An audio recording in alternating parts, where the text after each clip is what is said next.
Vatan xoinida oltinni sotib yeb qo'yganda. Seni oltiningni sotib yeb qo'ydingmi xoin bo'lib. O'g'ri bo'l, insofli bo'lsan. Prezidentimiz mushuk deb qo'yadi yana. Bizni prezident mujik. Ishtoninggacha yechib olib o'zingni yana Rossiyaga qoralab sovuqda jo'natsa, senga imенно seni o'zingga aytyapman. Nomingni ham aytib qo'y, Shavkatboy. Boshqa prezidentlar men ekan deb o'ylamasin.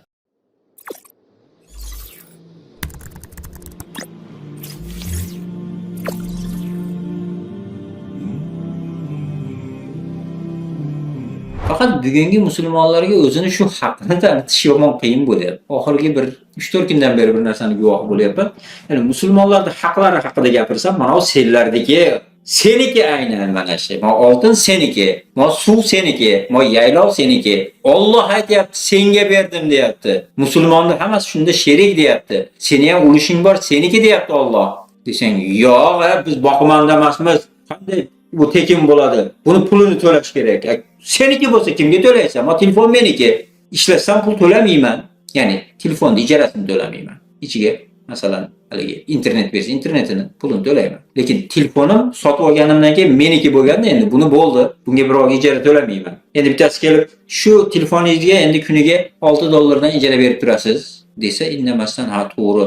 Endi rostdan ham davlat haqqi bor-da, endi so'rayapti deb beramiz-da deb turib, bersam men unda go'l bo'laman. O'zimni narsamga o'zim nima deb to'layman? Hamma yerda nalog bo'lgan, nalog bilan boyiydi. Bugun bittasi o'zi oltinda hisob-kitobni ham chiqarib qo'ydi.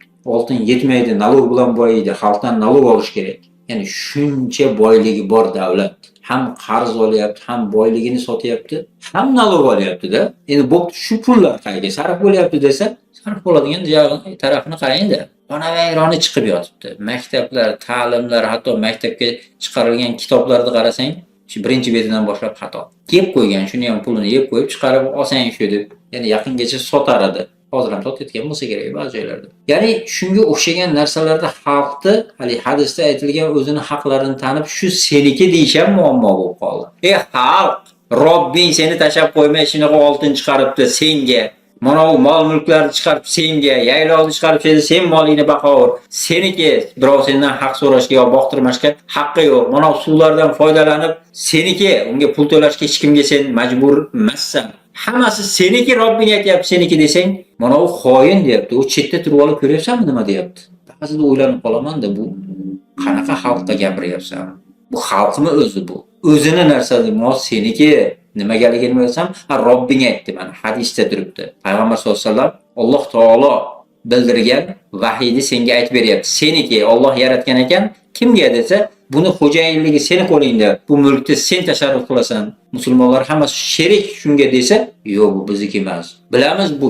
Bizi amaldorlar, o'sha prezidentimiz haqi sarf qilishini o'zi biladi. Biz ming gapirsak ham hech narsa bo'lmaydi deb qo'yadi. Sen to'poyga o'xshab ming gapirsang hech narsa bo'lmaydi, lekin chiqib turib haqqingni talab qilsang, majbur beradi. U meni haqqim, bu meni telefonim, ber menga desam, beradi-da majbur birov tortib ketgan bo'lsa ham. Gaplashib olay aka deb olib ketib qolsa-da, bermay qo'ysa, telefonimni ber deyman-da. Ha, bo'pti, sabr qilib turing. Yana 30 yil sabr qiling. Hozir biz endi oyoqqa turyapmiz. Keyin beraman deb ketishasini, shunday yoqasidan ushlab olib kelaman deb, ber meni mulkimni. Bu meniki deb tortib qo'lidan olib qo'yaman. Qo'lini olib qo'rqib qo'ymasam, cho'rt bo'lib 30 yil shu pulim o'zimni telefonimga yana birovga haq to'lab, yana birovga oldirib qo'yib, yana shukr qilib uni bizdan olib qo'yganiga. Prezidentimizga shukr aytishni o'rganaylik. Prezidentingga shukr qilishing kerak deb. Prezidentimizga shukr qilishni o'rganaylik deb yuramizda. Seni mol-mulklaringni tortib, xo'jayinlik qilib, yana buni berish u yoqda tursin. Seni nomingdan qarz olib, O'zbekistonning davlat qarzi 29 milliard 200 million dollar. Bu mamlakat tarixidagi eng yuqori ko'rsatkich. Uni ham yeb qo'yib, yana u ham qolib jarima solib, talbaga qo'yilgan radarlarning oldidan yana radar qo'yib olishadi. Mana bunaqa shtraplar keladi bizga, to'lash kerak. Masalan 1 million 200 ming shtrafga tushib turibmiz deydi. Ya'ni yurish-turishing boshqa mayli-yu. Endilikda nafaqat haydovchilar, balki yo'l harakati qoidalarini buzgan piyodalar ham jarimaga tortiladi. Bolang maktabga bora olmay qolsa, hozir jarima solyapti. O'zbekiston Respublikasi ma'muriy javobgarlik to'g'risidagi kodeksning 47-moddasi bilan ota-onalar maktabga kelib ketishini nazorat qilmaydigan bo'lsalar, bazaviy hisoblash miqdorining 1 baravaridan 5 baravarigacha bo'lgan jarima solinadi. Agarda bu holat takrorlanadigan bo'lsa, agar o'sha bazaviy hisoblash miqdorining 5 baravaridan 10 baravarigacha jarima jazosi belgilanadi. 300 mingdan 1 million 700 minggacha jarima. Maktabingacha, ya'ni maktabga hamma bolasini jo'natadi-da. Bola o'yinqaro, borolmay qoldi, nima bo'ldi desa, bo'ldi 150 dollar. Haligi bechora qaqshab pul to'laydi. Endi shuncha pulni nima qilyapti desang, endi hali konlarni sotib yegani. O'zbekiston oktyabr oyida kuzatilgani kabi noyabr oyida ham dunyoda eng ko'p oltin sotgan davlat bo'ldi. Bu butun Xitoydan tortib boshqadan qarzlar olib yegani yetmay, endi xalqni jarimalari-yu, xalqdan olayotgan soliqlarni ham hech bir anaqasi yo'q. Senikini yeb qo'yapti o'y desang, yo'q. Mana ko'ryapsizlarmi, fitnachilar mana xalqni buzadi bular deb qoladi. Vatan xoinida deb qoladi. Oltinni sotib yeb qo'yganda. Seni oltiningni sotib yeb qo'ydingmi, xoin bo'lib. O'g'ri bo'l, insofli bo'lsan. Prezidentimiz mushuk deb qoladi yana. Bizni prezident mujik. Ishtoninggacha yechib olib, o'zingni yana Rossiyaga qorlab sovuqda jo'natsa, muzlab ish qilyapsan-da, yana haqqingni gapirib, "Ey, mana seni haqqing. Sen o'shnaqangi oilangni oylab yillab ko'rmay, xor bo'lib yurishingga arzimaydi bu hayot. Kelib turib haqqingni talab qilaver qolmasdan erkakka o'xshab. Desang, ko'rdingmi, bular fitna solyapti. Tinch xalqni buzaman deyapti. O'zi men tinchgina qishda lomni ushlab olib, o'risni muzini maydalab bir chiroyli yashab yuruvdim. Seni o'zi yana hayotingni qanaqa qilib buzadi o'zi. Buziladigan yeringga kiradigan yeringdan kirib o'tib ham ketibsan-ku. Endi ko'zingni och endi. Robbingni tanigin. Mana tepada birodarimiz aytgan hadisni o'qigin. Musulmonlar mana bu masalalarda sherik deb qo'ydi. Hammangning haqqing bor. Shuni haqqiga sen ham sheriksan dedi. Qachon o'zingni haqqingdim deb, mana Rasululloh aytgan ekan, meni haqqim ekan deb ayta olasan. Endi aytsang ham aytadi ular, "Ey, Rasulullohni biz hayotdan ajratib o'rganamiz. Konstitutsiyani ochib qaragan Rasululloh bormikin? Qaragan oyat hadis bormikin? Konstitutsiyani ochib qara, Alloh bormikin? Allohning gapi gapmikin?" Gap emas. Bu yerga yozib qo'yganmiz. Shu yerda yozib qo'ygan narsalarni talab qilamiz. Sen ham mendan shuni talab qil. Yo'q, to'xta desang, siz xodimni ishini to'siyapsiz. Qonuniy talablariga qarshilik qilyapsiz. Shap qo'yib yuboradi 185-moddamida, 184, 185-moddalarni qo'yib yuboradi. Olib tiqib qo'yadi bezori deb 15 ga. Shuning uchun mo'min odam sal farosatini ishlatib, mana shu hadislarda, oyatlarda ko'rgan mahalda to'xtanglar. Bu insonlarga tushganmidi? Shu foydalanishlik uchun odamlar shu hadis bilan, shu oyat bilan yashashlik uchun tushganmidi? Yo, faqat quruq tilovat qilib berish uchun tushganmidi? O'lim yetimda o'qib yurish uchun tushganmidi bu Qur'on? Xuddi ana Hashr hozir tepada aytgan surada kayla yakunu dulatan baynal aghniyai minkum deb Alloh taolo. Toki o'sha boylik sizlardan bir hoj o'sha boylarning qo'lida cheklanadigan bo'lib qolmasin. Shunaqa bo'lib qolmasligi uchun deb turib Alloh taolo, ya'ni monopoliya qilib o'sha egalik qilib olishligini harom qilib qo'ydi. Oyatida. Biz oyatdan bexabarmiz, uni musobaqada o'qiymiz. Birov o'lib qolsa go'rin ustiga borib, hali go'rga qarab olib, kayla yakunu dulatan baynal aghniyai minkum deymiz haligi. U go'rdagi ham tushunmaydi, u to'rdagi ham tushunmaydi. Go'rdagi tushunib qolsa, "Ey, men go'rdaman, men monopoliya qila olmayman, tirikligimda qilib bo'lganman." Shu oyatni borib hokimiyatga aytgan, boylikni bunaqa qilib bir hoj kapitalistlar egallab olsa bo'lmas ekan. Butun ummatga beradigan, ummat sherik bo'lgan, butun musulmonlar haqqi bo'lgan narsalar ekan bu umumiy mulklar. Meni go'rdagi odamga aytib nima qilasan, uni mana u tirigiga borib aytgan hokimiyatga deb aytadidagi uni tili bo'lsa o'sha yerda. Endi bugun haligi tilim bor deb shu oyatlarni yolg'ondan prezidentimizga shukr qilishni o'rganishimiz kerak. Yo bo'lmasam, sen davlatni nimasini tushunasan, davlat bo'lmasa nima qilasan, davlatga shukr ayt deb aytishyapti. Qachon shukr qilasan banda deb chiqishyapti. Masalan shu prezidentimiz mujik shunga nima desa, xo'p deb qanaqa qilib talasa ham shunga rozi bo'lishimiz kerak deyotganlar. Rostdan basharalarini ochib qo'yapti. Ya'ni oyat, hadisda ummatga ko'rsatish kerak bo'lgan narsalarni aytmasdan shu narigilarga shukr qilish kerak joyini aytadi, lekin ularda bularga haq beradigan joyini aytmaydi. Mana shunaqa odamlarni xoin desa bo'ladi. Nima esa xiyonat qildi. Kimga? Robbisiga, diniga xiyonat, Qur'onga xiyonat qildi. Qur'ondagi narsani odamlarga, odamlarning foydasi bo'lsa aytmayapti, lekin mabodo shu yerda bitta zo'ravonning foydasi bo'lib qolsa, shuni burib bo'lsa ham shuni foydasida, o'zi uni foydasi ham emas aslida. Shunga itoat qilasan deyapti. O'zi harom o'zi. Islom bilan boshqarmagan hokimga itoat qilish harom. Islom bilan boshqarsa, ya'ni shariat hukmi bilan boshqarsa, itoat qilish vojib. shariat hukmi bilan boshqarmasa, unga o'zi harom o'zi bugungi kunda. Lekin yolg'ondan nariga shariat hukmi bilan boshqarsa vojib edi-yu. Shu narsani nariga haromxo'r bo'lgan, seni to'nayotgan, shariat hukmidan yuz o'girgan, shunday konstitutsiyasini olsang, na Qur'on, na hadisdan bir kalom yo'q. Allohga hatto bitta statiya bergan emas. Hayotdan ajratib qo'ygan. Shunaqangi tasavvufotlarga Podshohning buyrug'i vojib. To'g'rimi? Birinchi o'rinda farz turadi, ikkinchi o'rinda vojib turadi. Podshohning buyrug'i vojib. Chunki podshohning buyrug'i vojib, podshoh Alloh taoloning yerdagi soyasi. itoat qilish vojib. Shukr aytishni o'rganishimiz kerak deyapti. Prezidentimizga shukr aytishni o'rganaylik. Hatto e'tiqod masalalari bularga itoat qilishimiz deyapti yolg'ondan. Aqidada davlat rahbarini duo qilish e'tiqodiy masala sifatida kiritilgan. Endi albatta nimani evaziga qilayotganligi ma'lum. Ozgina bir mansab yo'qsa, ozgina shu yetganidan bir burchagini ularga ham ozgina don sepib qo'ygan, yeb yuribdi. Shunga qonib qolgan. Yani u blatnoy mashinada yuribdi, hali bechora yer shipirib yurgan yo qishda lomda olib o'g'risi muzini tozalayotgan bechora uni ko'z oldiga kelmaydi. Rostanda magazindan olayotgan narsalaringizni narxiga qaraysizmi desa, nimaligiga qarayman? Rostdan narxiga qaramaydi. U xo'jayinlar yeyotgandan bir burchagini olib, sen ham ye, meni maqtaysan, menga shukr qilishlikni o'rgatasan odamlarga.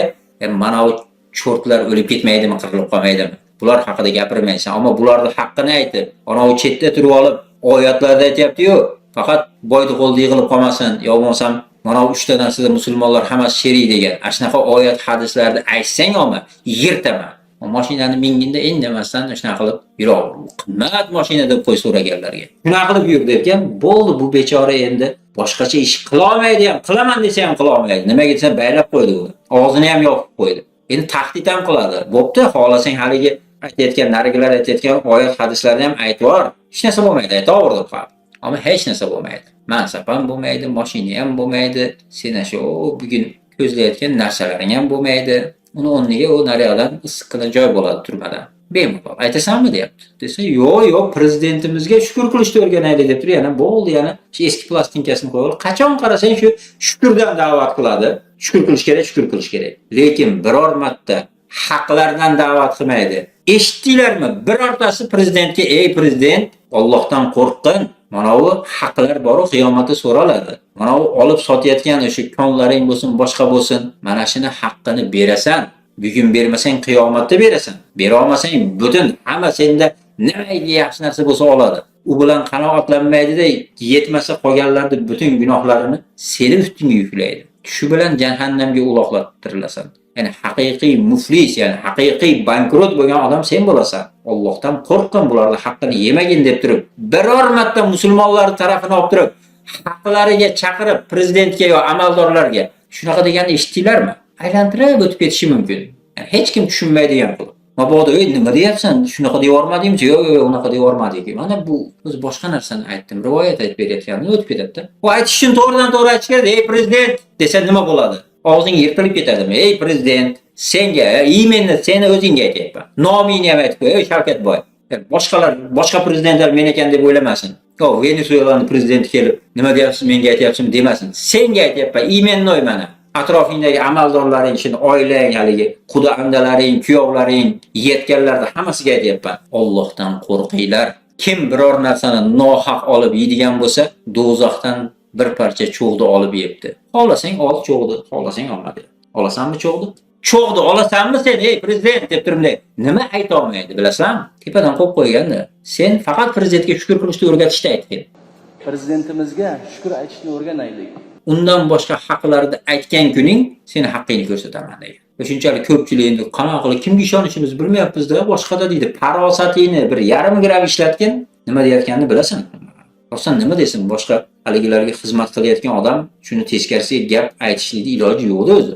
Shuning uchun Qur'on sunnatni o'rganinglar-da. Sizlarni hayotdagi haq-huquqlaringlar, Alloh taolo sizlarga bergan ne'matlar, shunaqa bir mukammal, shunaqa bir zo'r hayotni berganligi, bunda Allohga bandalik qilib turib, haqiqat o'ziga qullik qilib o'tsa arziydigan hayotligini bilasizlar. Lekin bugun o'sha hayotlar, o'sha kuch-quvvatlar Robbisiga emas, boshqalarga qullik qilishga sarflanyapti-da. O'shanaqa ne'matlar qaysidir haromxo'rlarning oyog'ini ostida, hali fohisha, buzuqi, hali yarim yalang'och o'yinchi mashshoqlarning ustidan dollarlar sochyapti-yu, Shu siz hali naryoqda qilib, mehnat qilib, bolangizni shu yarimta nonini ham o'sha jarima ekan, nalog ekan deb sindirib olib borib berib, yig'iyotgan pulingizni sochyapti u. Boshqa pulni sochayotgani yo'q. Shuni qadriga yeting. Allohdan qo'rqib turib shunaqa qilmaslik uchun siz joningizni kuydiring. Ertaga sizdan ham so'raydi, o'ylamang u prezidentdan so'rar ekan, mendan so'ramaydi deb. Sen nimaga haqqingni talab qilmading deydi. Parvardigor men qo'rqdim-da o'ltirib qo'yadi deb. Men aytuvdim-ku, ajal meni qo'limda, men beraman o'limni degan edim u. O'qimaganmisan Qur'onda? Ajaling yetsa seni hech kim saqlab qola olmaydi degan edim u. Ajaling kelsa uni bir lahza oldinga ham, keyinga ham sura olmaysan deganmidim deydi. O'qi Qur'onni deydi. Tirikligingni o'qimagan. Ko'rsatib qo'yaman, shuna deganman deydi. Ajalum musammayan, tayin qilingan ajal bor deb aytganman. Va iza jaa ajaluhum la yasta'khiruna sa'atan va la yastaqdimun. Qachon ularga o'sha belgilangan ajallari kelsa, buni 1 soat, ya'ni soatdan murod arabcha 1 lahza, uni avval ham keyin ham qila olmaydi deb aytganmidim deydi. Nimaga qo'rqding? Haqda aytgan. O'lib qolarmiding? Ajaling yozmagan bo'lsam, dunyo qarshi chiqsa hammasi senga hech narsa qila olmasdi. Nimaga haqqingni talab qilmading deb sizdan ham hisob bo'ladi hali. Nimaga mana shu zolimni tiyib qo'ymading degan hisob sizdan ham bo'ladi. Shuning uchun ba'zilar aytadi, men kuchim yetmaganda desa, bitta senmasiding, atrofda yashayotgan qancha musulmonlar bor. Shular bilan birlashsang kuch bo'larding, nimaga birlashmading? Shuning uchun mana shu hisoblarga ertaga qiyomatda ro'para bo'lishdan avval mana shu dunyoda javob beringlar. Qani o'sha ro'kach qilayotgan narsalarni kommentariyga yozib qo'yinglar hozir. Eshitgan paytingizda yozing. Men haqlarimni talab qila olmayotganimning sababi mana falon narsa. Yo qo'rqaman, yo fosiqman, yo o'zi men xalqni haligi talayotganlardanman. Men nima deb yozaman? Shu talayotganlarni bir burchakka sherik bo'lib olganman, kemirib yotibman. Shuning uchun bular men uchun bir tiyin deb yozib qo'yinglar. Yozib qo'yinglar, haligi hayron bo'lmanglar, yozar ekan. Kecha endi 3-4 kundan beri haligi viktorinalar chiqarib qo'yapman, agar YouTube'ga kirgan bo'lsanglar. Men shunaqa yaramasman. Seni da'vatlaringni ko'ra olmayman, vazifam bo'lgani uchun kiraman degan variant qo'yib qo'ysam, o'shunga ham bir 30-40 ta odam ovoz beribdi. Men shunaqaman deb. Shuning uchun tap tortmaydi bugun shunaqa qilayotganlar. Yo iloji yo'qligidan o'sha aytadi o'zini fasodini. Shuning uchun yozib qo'yinglar deyotganim bekorga emas. Ya'ni yozib qo'ysin hammasi. Qo'rqoqligini yozib qo'ysin. Shunga shijoat haqida da'vat qilaylik, qo'rqoqligi ketsin. Uyushni bilmayotganligi, men shunaqangi bilmas voyman-da, nima qilib uyushni bilmayapman-da desa, qanaqa qilib uyushni o'rgataylik unga, shar'iy yo'llarini, payg'ambarimiz qanday uyushganligini aytib beraylik. Kimdir endi haligi jonidan, molidan qo'rqayotgan bo'lsa, o'sha jon omonati, mol omonati qanaqa, kim qo'lida, kim beradi, kim oladi, shu haqida ma'ruza qilaylik odamlar. Tushunib yetsin-da, ko'zlari ochilsin, uyg'onsin. Zulm nima, adolat nima bir-biridan farqlasin. Kim xoin, hali yeb yotib, seni to'nab, bor boyligingni sotib, yana sendan nalog, jarima boshqa qilib olib, uni ham to'nab, yana bo'yningga qarz qilib ilib Xitoydan qarz olib kelyapti. Odatda Xitoy o'sha bitta obyekt qo'yadi, yerini, boshqasini, yo bir gezini, bir narsasini keyin qarz beradi. Ertaga ber deydi, u yeb qo'ygan bermaydi. Shunday yerini tortib olib qo'yadi. Ertaga o'sha Uyg'urni kuni boshingga tushadi. Uyingga olib kelib Xitoyda yotkizib qo'yadi. Uyg'urni uyga olib kelib yotkizib qo'ydi-yu. Ojizligidan hech narsa qila olmayapti, uydan haydab chiqa olmayapti. Ertaga seni ham xuddi shunaqa qiladi. O'ylabsiz. Seni qilmasa bolangni qiladi. Bugun sen xor bo'lib shu mana zulmlarga indamasdan tursang, seni bolang sendan battar xor bo'ladi. Allohdan qo'rq endi bugun bo'ldi. Mana bu tepada aytilgan birodarimiz savol qilib so'ragan hadis bor-ku, shu ummat uchun aytilgan mana shu hadis hamma musulmonlarga. Hammasi eshitsin, o'rgansin, amal qilsin shunga. Shunaqa hadislarni so'raylar saroydagi ulamolardan. Prezidentinga shukr qilish kerak deganlardan ham so'raylar, shunaqa hadislar bormi o'zi? Bor bo'lsa voqealigi qanaqa buni?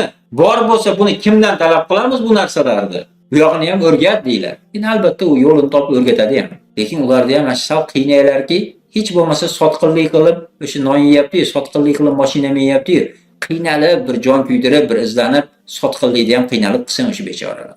Tek tashab qo'ysanglar, hozir o'zicha bir ummat uchun g'am yeyotgan, biz ahli sunnani qo'riqlayotgan odamlarimiz deb qoldi. Shavkatni nazarda tutayotgan ahli sunna deganda, yo bo'lmasa o'sha yerdagi bir hoji yemahurlarda ahli sunna deb biladi. Senlar shularni himoya qilyapsan. Hamma da'vatingda shularni himoya qilishga chaqirasan. Shularga qarshi chiqqan odamlar bilan jon-jahdiyman kurashasan. Senlarni kim himoya qilayotganliging ma'lumda. Alloh taolo o'zi iymon egalariga vaqti ushaydigan bir shijoat, g'ayrat bersin. Tepada aytilgan shunday hadislarni tushunib, unga to'g'ri amal qilishni o'zi nasib qilsin. Assalomu alaykum hurmatli tomoshabin. Videolarimiz tezda chiqib turishini istasangiz videoga like bosing. Albatta kanalimizga obuna bo'lishni ham unutmang. Videolarimizni boshqalarga ulashing. Albatta ulash uchun ham amal qilganlik savobini oladi inshaalloh.